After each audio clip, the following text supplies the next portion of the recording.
Okay, so the purpose of this webinar is a discussion about specializing in one market when you trade. Now, that concept is a little bit foreign to some traders that have followed my materials so far, and also to a lot of people that kind of swing trade on the higher time frames. So let's break this down a little bit and start out by discussing why specialize in one market. Well, most traders like to trade several, particularly when they're swing trading, and I see a lot of people that have been taught that price action is price action. So why not trade several markets? Price action's price action. If you see a swing failure in corn, it's the same as a swing failure in the dollar Canadian. It's the same as a swing failure in the FTSE 100, and you're likely to get the same result. And if you take that line of thought, then you can logically conclude that the more setups you can spot, then the more opportunities you can capitalize on. If you just search through the markets looking for a particular pattern, as soon as you see it, you trade it, and the more markets you look at, the more opportunities you get, the more money you can make. But this approach actually does have some drawbacks, and I want to discuss those in turn. The first point that I want to put up for discussion is, are all markets the same? And if we take that a little bit further, is price action at the end of the day across different markets? And I wanted to start out by showing you some statistics from my trading account. Okay, this is net fairly long term. This has taken over a couple of years of trading. Now, this is just a strike rate for two different markets that I trade, but nonetheless I think this is pretty interesting. What you can see is that on the left hand side you have the Bund, which is the European government bond, okay, and my strike rate on the hourly time frame for trading this market is 80%, okay, over several years. If you take a look at the dollar versus the Canadian, my strike rate is less than 20%. Now, what does that mean? Obviously it shows that I haven't got as high a strike rate in dollar Canadian as I do in the Bund by any means. Now, first off, this doesn't really show you the full picture. It doesn't show you profitability, because we know that strike rate has to be aligned with your average winner versus average loser. So without that second half of the statistic, you can't really say that the Bund is wildly more profitable, because you could potentially have a much lower R versus a much higher R on the USD Canadian. But that aside, just looking at strike rates here, it's actually quite interesting. Now, what I'll do is, just for greater clarity when it comes to strike rates, I'm going to pull in some more strike rates across my own trading, and this now includes several other FX pairs.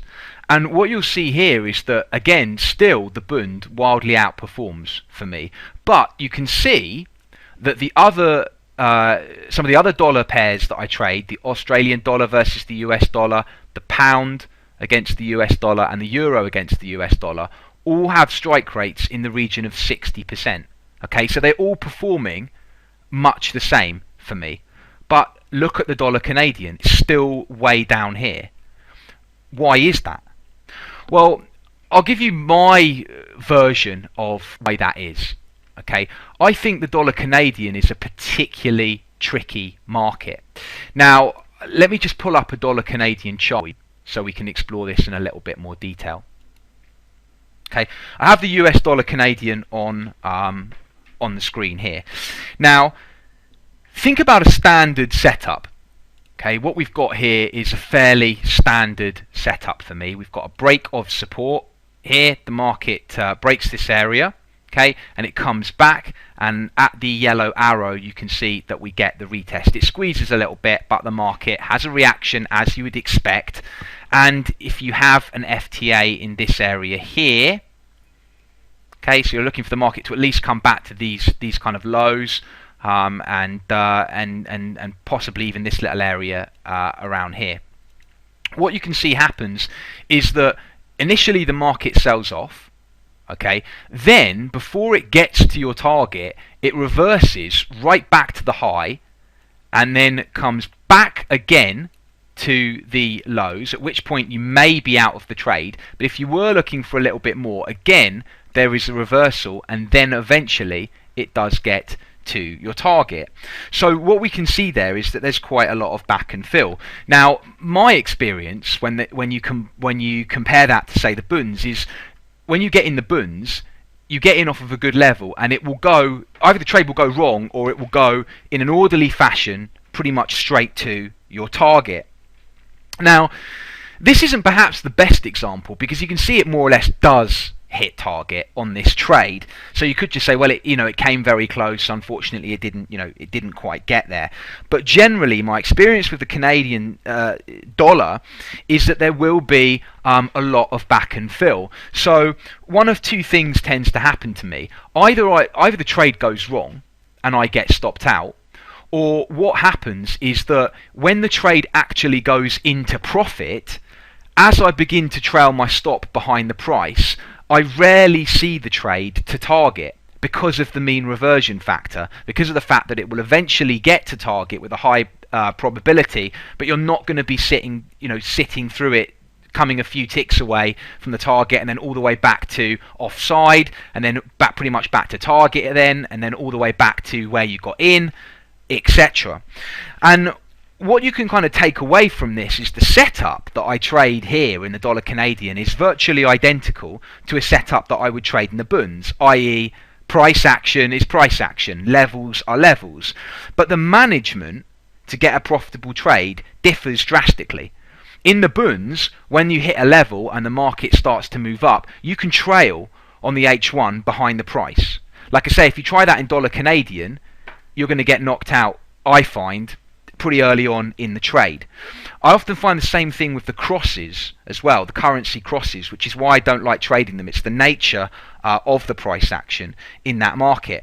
But things like this are really hard to keep track of when you're actually trading multiple markets like this. Now, that's just one reason that you can, there's a drawback to trading multiple markets in this sense. The other reason is that, ironically, you can actually miss stuff by trying to capture more. And what I mean by that is, if you spread yourself too thinly and you look at, say, 20 different markets, you'll often find that you can miss setups that occur because you're not focused on one particular setup occurring. And you can actually do an experiment to prove this. If you trade one market on an hourly time frame for a week, and get to the end of that week and assess what you saw and what you traded, and then in the second week try trading 15 markets on the hourly time frame. Now the chances are that whether you won or lost money doesn't matter for now, but the chances are that on the one market that you traded, you got every single setup. Whether it made or lost money, don't worry about that for now, but you pretty much got every single setup because you were focused. Okay, across 15 of them, it's an almost certainty that you'll get to the end of the week and you'll look back on the charts and you'll think, how did I miss that setup? And I get this all the time, and I'm doing this full time. I mean, trading is literally my full-time job, and I do trade multiple markets and I do miss a lot of setups. Now, that obviously then brings the danger, if you're missing setups, that you get that awful that awful feeling at the end of the week when you look at your trades you've taken and you realise that you've taken some trades that went wrong, but you look elsewhere and you find out that really you should have been up on the week because the trades you didn't happen to take made money. And a lot of people get that.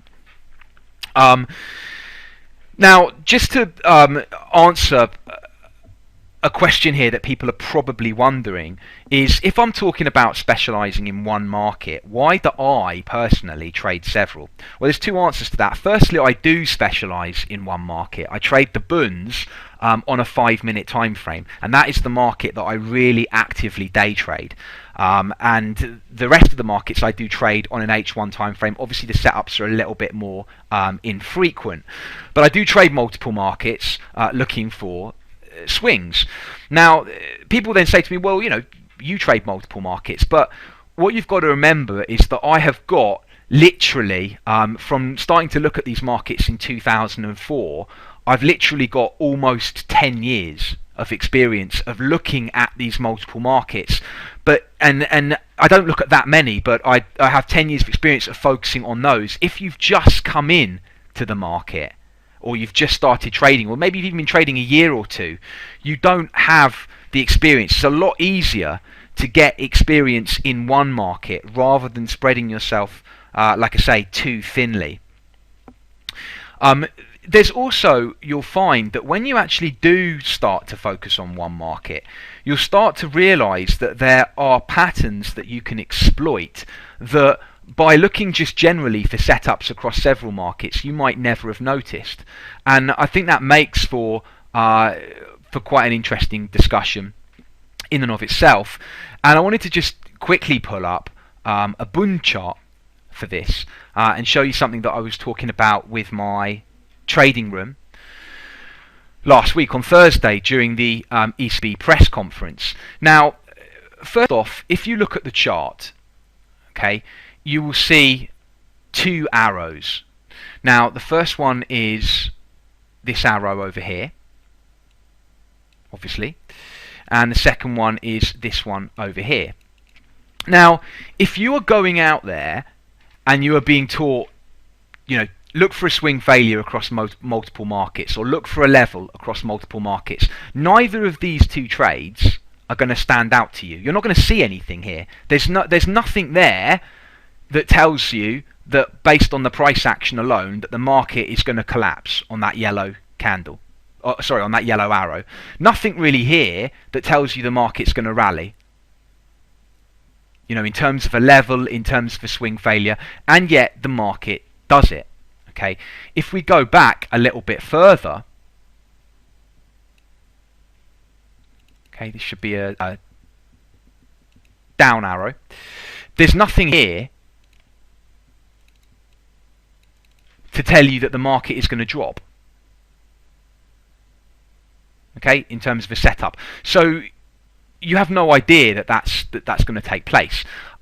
Let me show you something on a lower time frame, and not just because I trade the lower time frames, but just so you can understand what's happening behind the scenes here. Now, let's go to Thursday's price action and have a look what happened. What you'll see, this was the day of the ECB press conference, and what you'll see is that the market in the morning was a little bit flat, okay, but it started trending upwards, okay, and at 11:35 a.m., I believe it was, the market trend started to change. We only know that with hindsight, of course, but the market trend changed, and the market began to head down as we approached the ECB conference, which was due at 1:30. Now, just before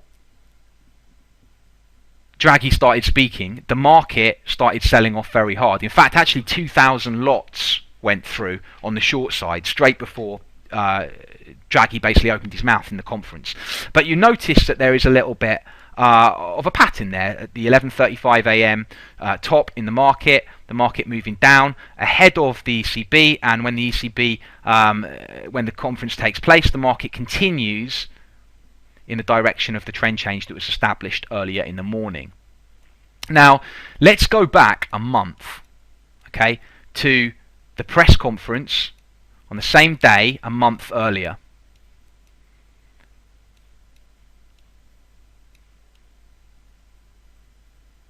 Okay, which was here. Now, on this particular day, the bunds open and the bunds begin going down. Now, the low of the day happens to be 12 noon. And at 12 noon, and note the fact that that's basically around about half an hour from the previous market trend change that we discussed, the market begins to reverse ahead of the ECB conference, and when the when the conference is delivered, as it begins at 1:30, the market begins to move up in the direction of the trend change and takes off for the rest of the day. Okay. Now let's go back one more.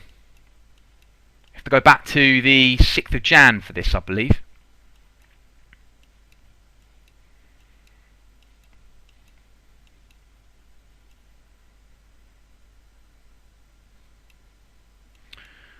I believe it was the 6th, or it might have been. Oh no, sorry, it was not the 6th. It was the 10th of January.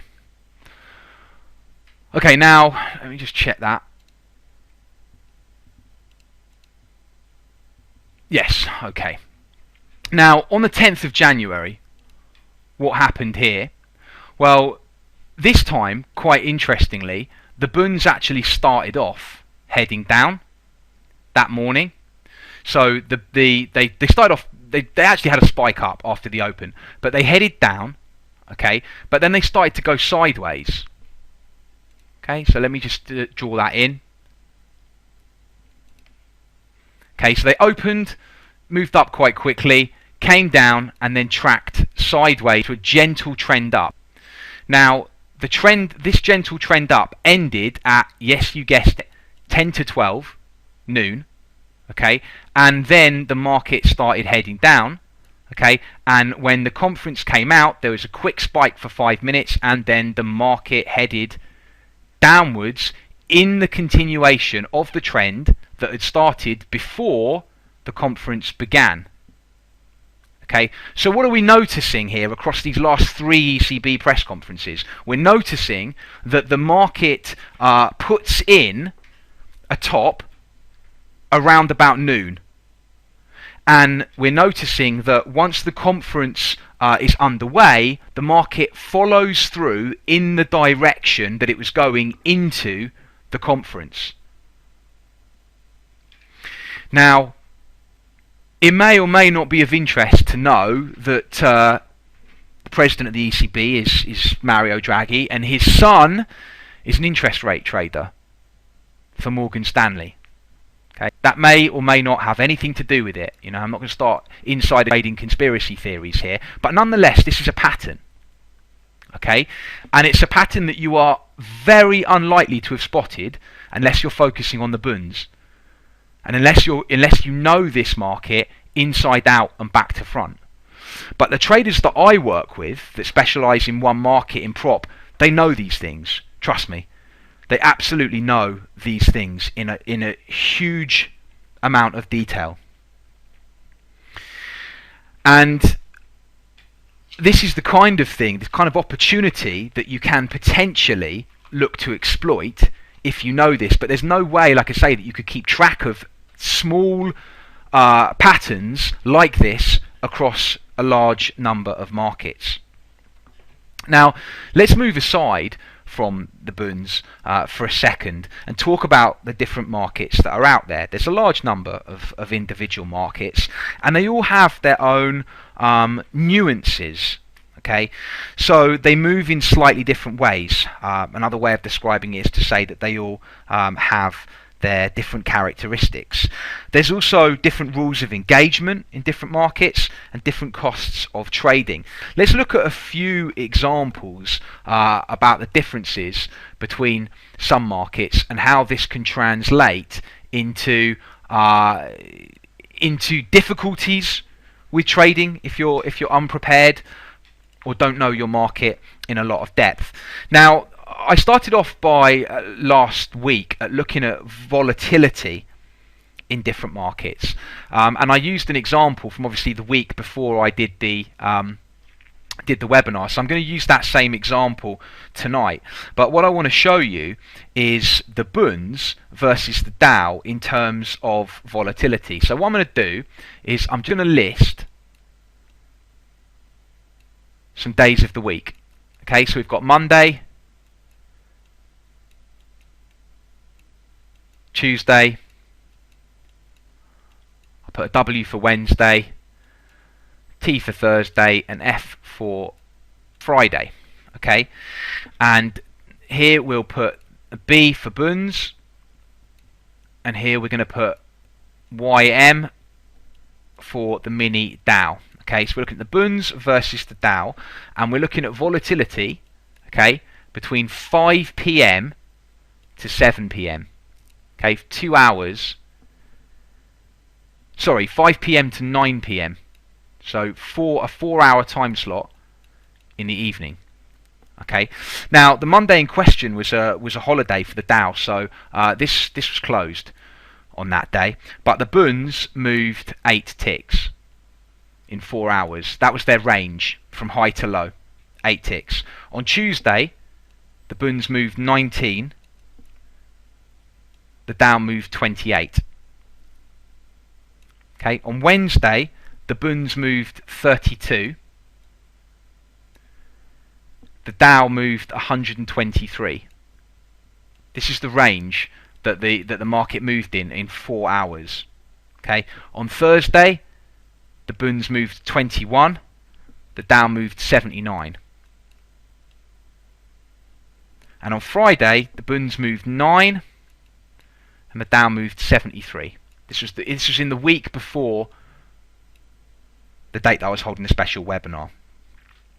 Now, as a percentage of its ATR, the Dow was actually moving a fairly good deal. Forget it, the fact that it was closed Monday. On Tuesday, the Dow moved 28% of its ATR in those last 4 hours.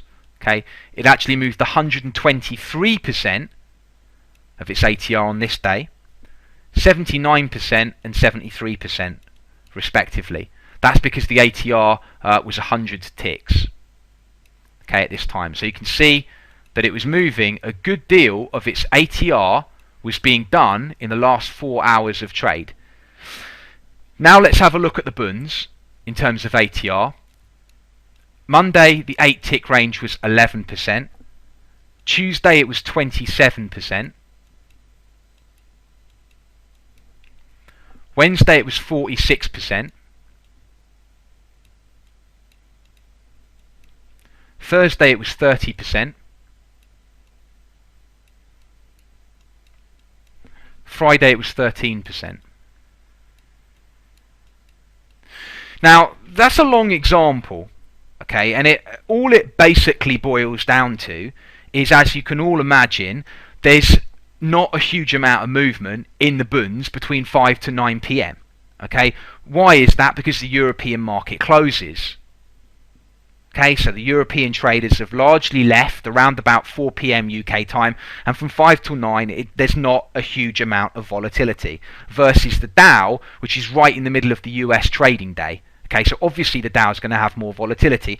Big deal. So what does that mean? Well, if you don't know this, okay, you can get caught in a bit of a trap, and I've been caught in this in the early days, and I'll show you how it works.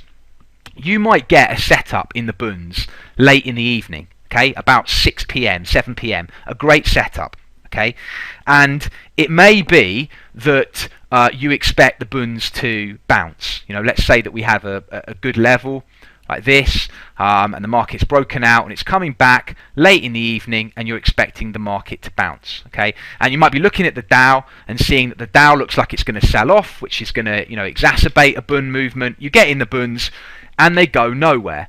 Okay, you get in and it does an 8 tick move or a 9 tick move for over 4 hours. Most people that don't know that the volatility has dried up are probably thinking, this is rubbish, this is not going to go anywhere. But the Dow, on the other hand, will be doing a lot of volatility. So you may be experiencing, and like I say, this has happened to me before, you may be experiencing the Dow collapsing and doing, you know, like in this example, 73 ticks to the downside. You know that the bunds are inversely correlated and should be moving up, but they're only doing 9 ticks. What's the first thing that's going to be on your mind? Either you're going to be worried, or you might be thinking, well, you know, don't worry, volatility's low in the bunds, it will catch up in the morning when the volatility comes in again. And that's where people get stuck, because actually what does happen, and not every time, but this has happened to me a lot, is that the Dow may then do a reversal in the Asian session back to the upside, and the bunds don't necessarily gap up or carry on up in the morning, because in the morning the traders are not processing the big drop that happened. They're processing where the market is now after the overnight session. So what I'm saying is that due to the lack of volatility, you're holding this to compensate for it to play catch up for the Dow, but you're forgetting that in the morning, the Dow's then had between 9 p.m. at night and 7 p.m. the next morning, the Dow's had a large number of time for it to reverse its trend, and you're behind the curve, if you see what I mean. So that definitely can create a little bit of a problem. That's just volatility. I mean, markets will move with totally different levels of volatility, and it is worth bearing that in mind. They also move with different speeds. I've heard a lot of traders have said to me before that they don't particularly like the bunds because they're quite slow, and they prefer something a little bit more erratic and faster paced, like the DAX, for example, if we're talking European markets. But different speed, different volatility levels. There's also the rules of engagement. Okay, now take as an example the agricultural markets like corn, wheat, soybeans. I know some of you guys don't trade those, or maybe aren't interested in them, but people will, if they're out there trying to spot setups every which way, they may think, it's a beautiful level in corn or a beautiful swing failure in corn, and they may just trade that market assuming it's like every other market. But there's different rules of engagement in the ags, and one of those rules of engagement is that they can make limit moves.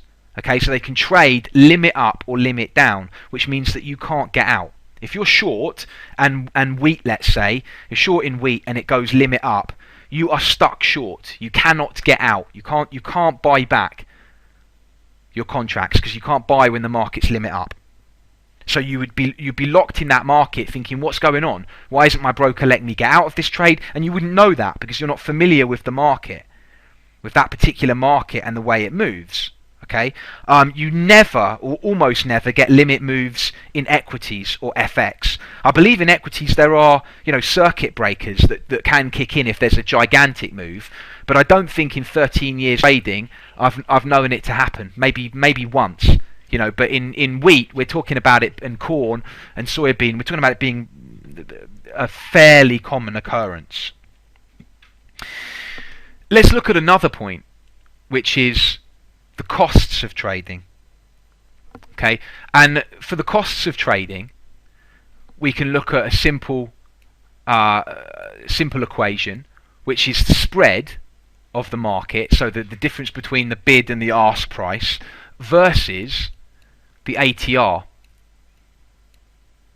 of that particular market. Okay, that can give you an advantage if you have a very low ratio, i.e. you've got a low cost of trading that market. If you take the euro dollar, okay, I'll put EU, if you take euro dollar as an example, this has to move 0.9% for you to cover spread. Okay, so 0.009 for those people to cover spread. I mean, I've got a spread of one pip in the euro dollar. So as a percentage of its ATR, which the ATR is over 100, it's 0.009. Okay, so basically as soon as you get in the euro dollar, it's barely got to move, if you've got the direction right, for you to be in a profit on that particular trade. If you take Swiss yen, okay, and some people may say to me, well, I don't trade Swiss yen, but you'd be surprised. If you take Swiss yen as an example, that's got to move with my broker 5% of its ATR. Now that's not a massive movement, but compare that to the euro dollar. This is part of the reason why I don't like the crosses, because you're already starting behind the curve with them. And again, if you're not familiar with these aspects, then you're treating one market the same as another market, when in actual fact they're not, if you can see what I mean. If you're playing for a 40 pip move in the euro dollar and a 40 pip move in the Swiss yen, then you've got much more of an advantage trading it in the euro dollar, because your spread is tighter when you factor it into your stop. So again, it's another point to be thinking about. if you're going to specialise in one market and look at one market mainly, it makes sense to try and fit the market to your personality. And as I say, a lot of different markets have different characteristics. The Bund is definitely a slower market than, say, crude oil, which I take as quite violent, quite temperamental market. The Bunds seem a little bit more methodical. Maybe that's the best way I can describe it. They grind a lot as well. They can be frustrating, the Bunds, but they have their own personality, and a trader needs to fit the market to their personality. And also their situation. You know, if you are someone that likes to be a little bit faster paced, then you're probably going to want to be in something like the oil or the DAX, because that would fit your temperament. Also, you need to fit your situation. Okay, let's just say that you say to me, well, Tom, I've got 2 hours in the evening to scout the markets. I'm at work all day. When I get home, I've got 2 hours from 7 till 9 p.m. to scout the markets. Well, obviously, you shouldn't be trading the Bund, because you know it hasn't got the volatility that time of night. It doesn't matter if you think it's a great market, it's not conducive to coming in as a scalper at that time of night. So then you'd have to perhaps go into something like the S&P, okay, or the Dow.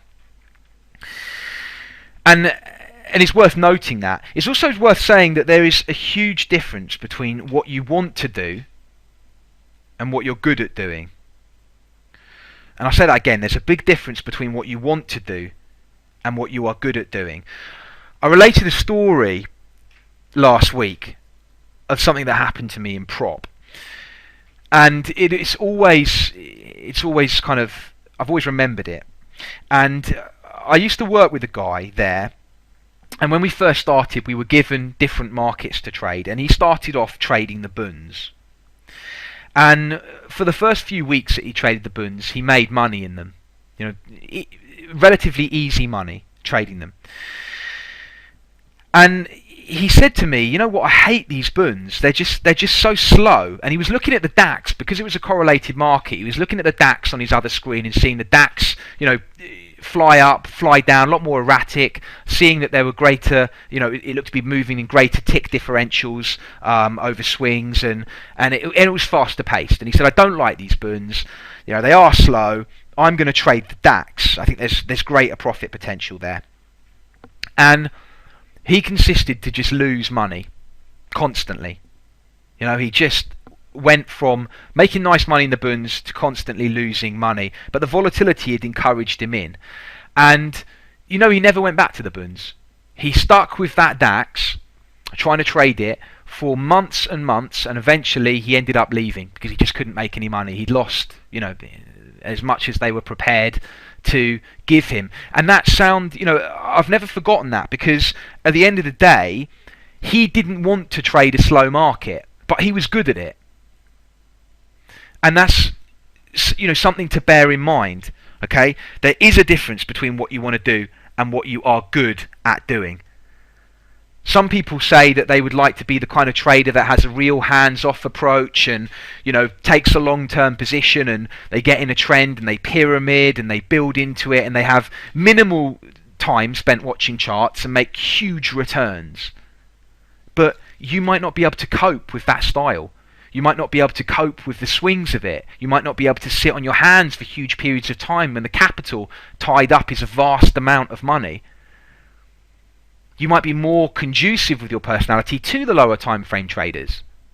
At the same point, or on the same wavelength, you might desperately want to be a scalper. You might love the excitement of getting in and out of the market, but you might find you're no good at it. Maybe you can't think quickly enough. Maybe you're not aggressive enough. Maybe you don't have the time because of a job that you're doing or something. So, it's just worthwhile bearing that all in mind, looking at the market and thinking about the characteristics, but also do those characteristics suit you? And are you able to get yourself in line with them, even if you feel that they do suit you as a trader? How do you personally know what fits your personality and what you'll be good at? You don't. Long story short, you don't. You have to try trading a few. When we first started out in prop, what they gave us to do was spend a week on each market. We'd have 1 week looking at bunds, and then in the next week, whether we've made money or not, in the next week we'd have a look at maybe the euro stocks, and the week after we'd maybe have a look at the euro future, and we'd get a feel for different markets that might suit us more. Were some markets easier or harder than others? Did we get an inherent feel for a particular market? And when we'd found that market, we were told to build a profile on that market. As soon as we decided what we were going to trade, our job was to know everything about that market. And coming back full circle to why I believe that my strike rate is higher in the bunds than any other market I trade is because I chose the bunds. I ended up in the bunds, and this was the market that I chose to specialise in, and the market that I learned everything about and spent at least 9 months watching just that and nothing else all day. They gave us this, which I'm bringing onto the screen, and you should see it in a few seconds. This was a sheet that helped us to create a fundamental profile for our market, with the aim being to know everything.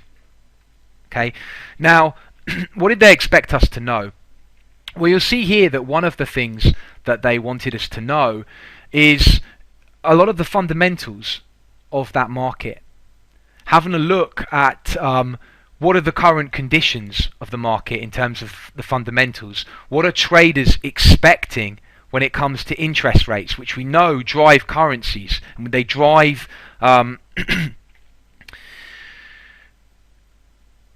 fixed income massively. And interest rates are affected by inflation. What's the latest news saying about inflation? What's happening with employment? All these pieces of news move markets. Okay, going back to the example of the price action leading into the ECB press conference in the bunds, you'd be watching what's happening. What are the ECB, what's being said, and you're aware of the price action combined with what's being said. That could give you a big heads up on a market.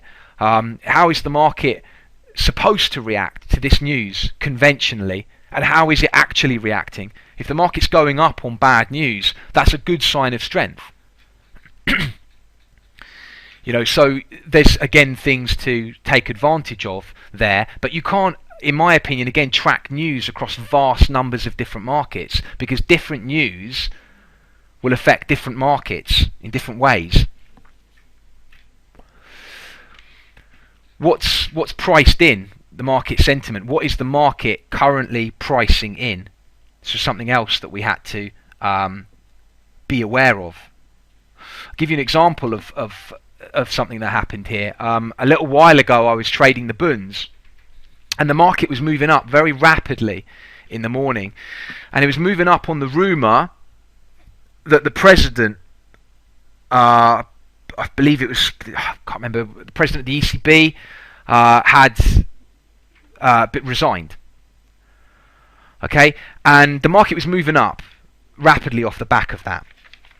And what happened is that they came out, sorry, it was the president of the Bundesbank. Okay, and what happened is the Bundesbank came out and declared that it was utter garbage. Now, when you know that the market has been moving up based on that rumour and on that sentiment, as soon as it's declared to be utter garbage, you're going to get out of your longs if you're in longs. If you're not in longs, you're going to go short. That's understanding the flow of the market, what's affecting that market and where it's likely to go. We've seen before when we looked at the webinar on news, okay, that if there is a rumour and that rumour is unfounded, the market will usually go back to where it started pre-rumour. Lots of people will tell you, oh, I don't trade the news. Price action's everything. But there was no reason from that price action, let me tell you, there was no reason from that price action to go short. It was only that the rumour was declared unfounded. And I actually surprised a few people because I was long in the bunds at the time, and I was on side, and as soon as that news came out, I cut my position. And people were saying, well, why are you cutting? Why are you getting out here? But I'm on the ball when it comes to to this stuff and how it's likely to affect my market. So the other things we were told to look at, where are our support and resistance levels? Okay. Note that they don't ask us where our oscillators are or where our moving averages are. Support and resistance and that market trend. How is it behaving in line with support and resistance? Okay. The intricacies of our market that we're expected to know. What kind of slippage are we likely to get? What kind of slippage are we getting? Is that going to get worse as we grow? What does our market do? Does it range a lot? Does it make false breaks of swing highs and swing lows? Basically, what works and what doesn't work in my market that I'm trading. Because we've seen that what works in the Bund clearly doesn't work in the US dollar Canadian. Believe me, I don't trade the Bunds differently to the dollar Canadian. I take the same setups. So clearly something works in the Bund that doesn't work as well in the dollar Canadian. So what works, what doesn't work? What markets are correlated? What should you actually be watching? Average daily range. What is the average daily range of your market? Where are we on a given day in line with that average daily range? Are we at the high end of the range? Are you about to buy a market that only does 100 ticks a day on average and it's 100 ticks up? Are you about to buy that? Are we in an unnaturally tight range that the market might be about to break out of? Etc. And knowing these things can again very much help you.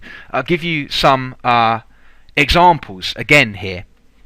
We had, looking at the concept of slippage, first of all, we had a trader that used to be absolutely, he traded the FTSE 100 and he was incredible. I mean, a down day virtually didn't exist to him. And he traded every single day, multiple trades a day, almost never had a down day.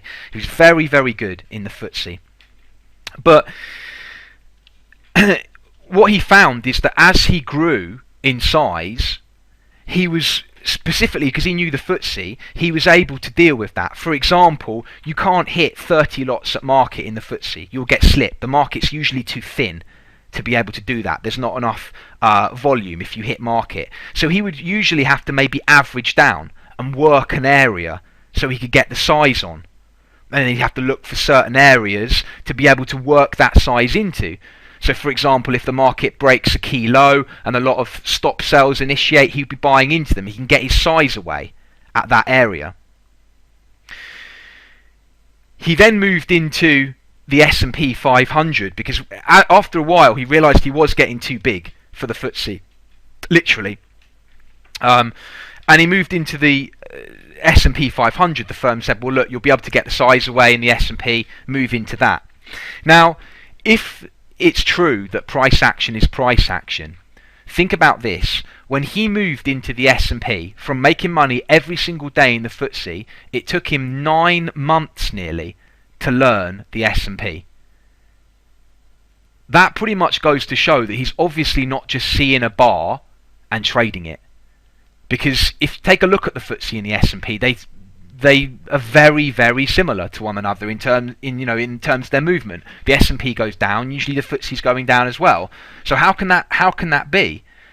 But it's obvious when you come down to things like slippage. If he works an area in the FTSE to get the fill, and the S&P's much thicker, maybe he doesn't need to work the area. So he might start off thinking in the S&P, well, I'll try and get 30 contracts long, and I'll start off with 5 at one price, and then the S&P comes down, fills his 5, and moves off, and it hasn't gone any lower, which it might do in the FTSE, and he'd be preparing for that.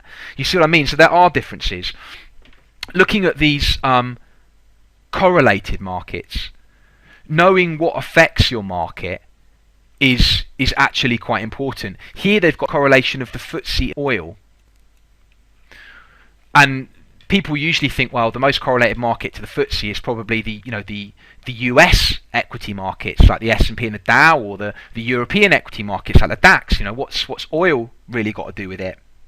Well, when you know the FTSE, when you know your market and you've fully researched it, you'll find that one of the companies in the FTSE, Royal Dutch Shell, makes up 9.8% of the index. BP makes up 5.6% of the index. Okay? In actual fact, oil and gas companies make up 19% of the FTSE 100. This was as of 2012. It's probably still the same, but I'll let you know the date for transparency. So let's say that a trader gets a setup in the DAX and the FTSE at the same time. He's then probably going to take a look at oil, and if oil looks bullish, he's going to trade the FTSE, because a rising oil price will probably help the oil stocks, which make up 19% of the FTSE 100 index. Okay? But a trader that doesn't know any of this will look at the DAX and the FTSE. They probably won't know which one to trade. So again, it comes down to the level of detail that you look at in the marketplace. Same thing comes down in a way to looking at individual news. It's quite interesting, but RBS did a study of 28 items of news that affected European bond markets. Okay. Now, unsurprisingly, non-farm payrolls was the number one mover. Okay, but perhaps more surprisingly is that UK GDP ranked higher in terms of affecting the markets than German factory orders, German retail sales, Eurozone GDP, and consumer confidence for Europe. Now, to me, that is actually quite surprising. Because if you look at a calendar and you see UK GDP, it's listed as a UK figure. You might think it might affect the FTSE, might affect cable. You're probably not expecting a huge reaction in the bunds if you're new to the marketplace again, if you don't know what news affects your market. So that's just another point to make. Let's look at a few examples of individual traders and things that they know about their markets that has helped. Because as I say, when it came to us being taught to understand our market in detail, we really had to read up everything we can. I mean, in this sense, Google is really your best friend. We were expected to read up huge amounts. I mean, we were given sheets, for example, like the one that I'm putting on the screen now. And the sheet that you'll see on the screen now is about auctions, okay, that affect fixed income. And these sheets look pretty boring, but they give you an idea. There's a lot of reading to do there. It's not the most exciting prospect in the world. Okay, there's maybe a slight lag in the feed at the moment. It should get larger in a second. Okay, but you can see that there was quite interesting stuff. When you read this, perhaps if you pause it during the recording and look back on it, you'll notice that there is some interesting stuff about how these figures actually affect the market and what the banks are actually doing. Okay, and we can see the general market statistics. The market can be subject to wide swings, but we start to get an insight of what's going on. They'll have bids below the present market levels for the bonds in case the auction has a tail where they could get some cheap bonds, okay, etc. Okay, and it also gives us a lot of examples of how we can take this fundamental knowledge into a practical practical trading scenario.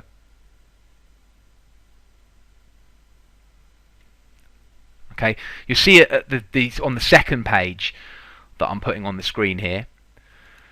It just talks a little bit, and again you can pause this later, but it's talking about here the tail of the auction, and the market's reaction after the auction results are announced is very important. It usually results in a sell-off, but if the sell-off is too shallow to force banks to stop themselves out of their long positions, the market usually turns around and rallies. Okay, patterns again in what is going on, and why is it going on? You know, what's actually happening behind the scenes. So we were expected, as I say, to know all of this.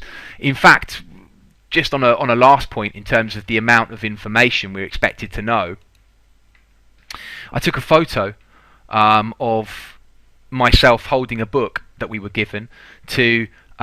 This is just for trading the agriculturals. Okay, I don't know if you'll, from that photo, be able to get an idea of how thick that book is. And we're expected to know a large amount of, if we're going to trade the ags, a large amount of what is contained within that book. Okay, and it would be, a lot of different things about the fundamentals and the way that the market moves, the cycles of the movement. And it's long and a long process, and it's not particularly interesting when you're first doing it, but we expected to know all of this information.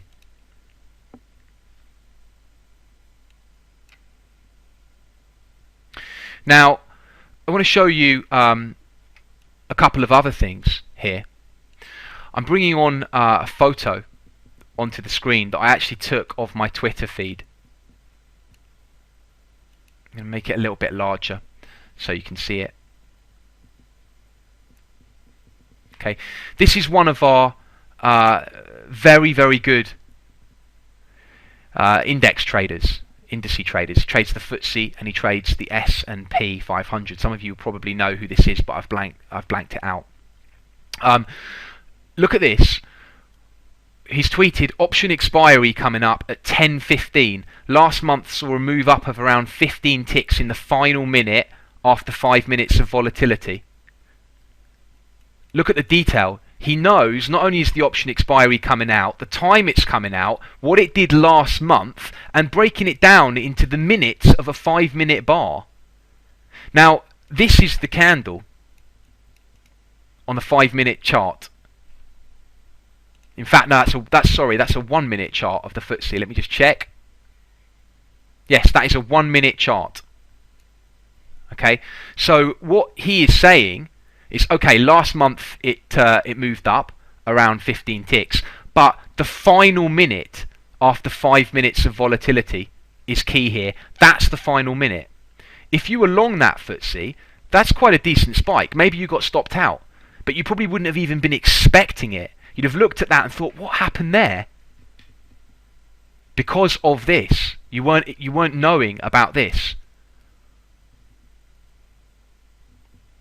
Okay, that it was even due out. Let me show you something else. You see the second tweet, the one that's beneath that. He says the options expire on the open for the ES, which is the S&P. On 3 or 4 occasions recently, it has marked a temporary top in the market. Okay? So it expires on the open, and it's marked a top in the market on 3 or 4 occasions recently.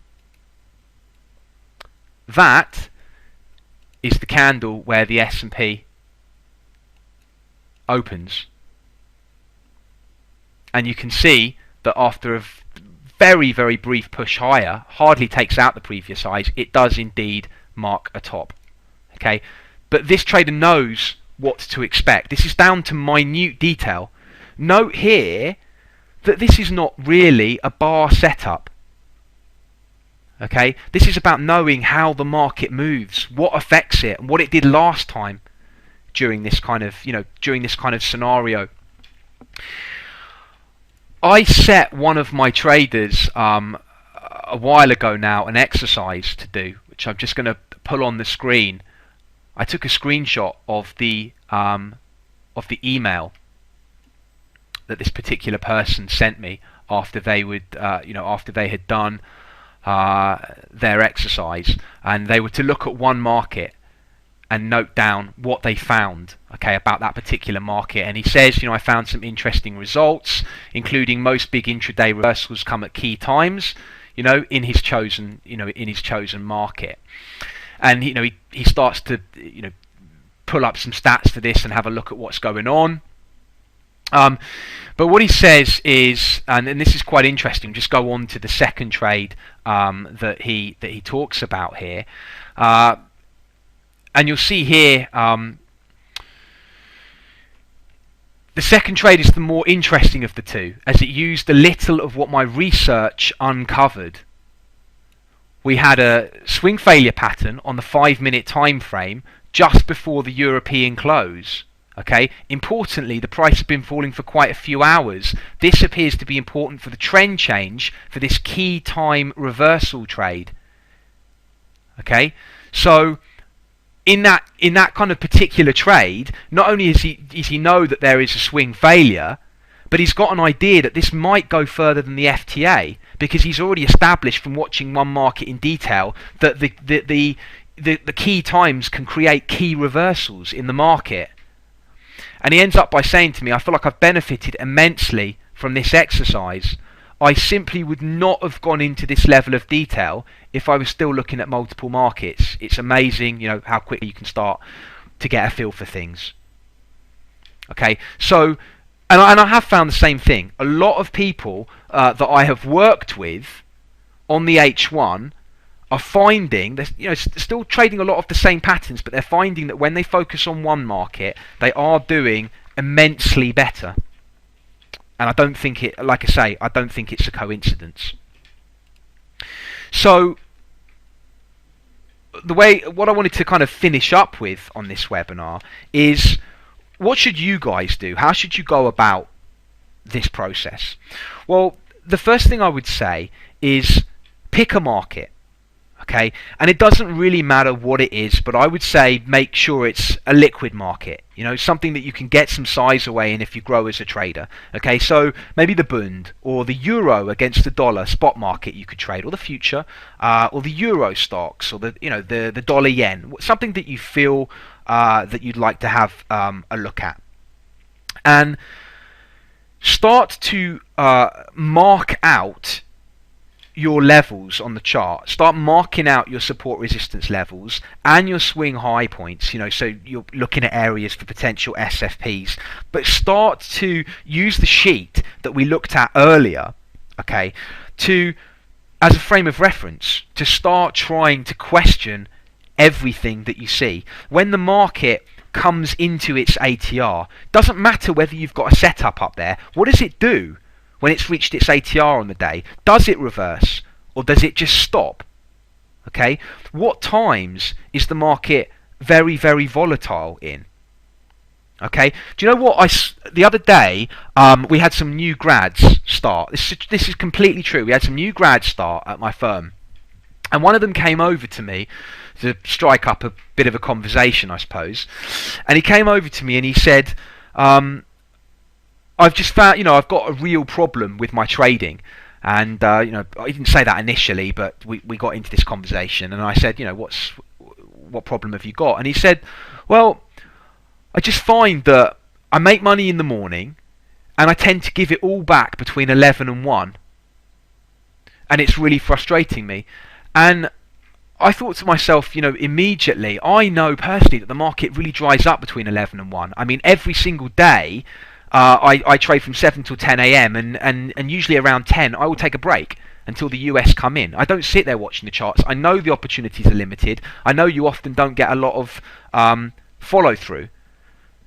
And he's obviously noticed that, but he had a problem with discipline. But this is again about knowing your particular market and the times that that are not profitable for you to be potentially trading in. So look at the volatility in different times. Look what happens when the market comes to your ATR.